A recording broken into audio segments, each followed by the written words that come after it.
Hi, I'm Dan Strauss. I'm the owner of Thomas E. Strauss Incorporated, which features many businesses, one of which we're standing in Miller's Smorgasbord. It's a 300-seat restaurant, so there's plenty of room for all of our visitors.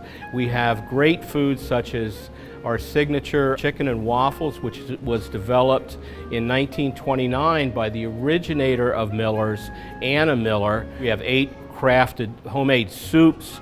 We've got incredible desserts and artisan breads that are made in our bakery right next door.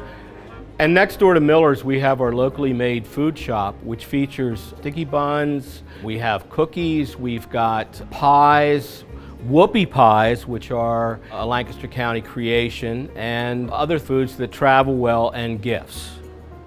And next door to the food shop, we have our quilt shop, which features hand-stitched items made by local Amish and Mennonite artisans.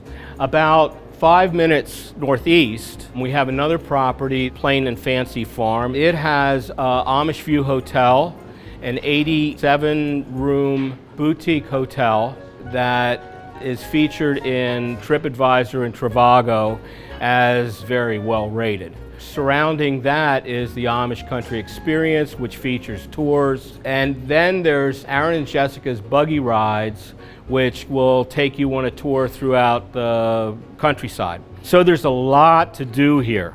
So if you find yourself in the area, please visit us here as our guest to Lancaster's original smorgasbord, Miller's Smorgasbord. For more information, visit discoverlancaster.com.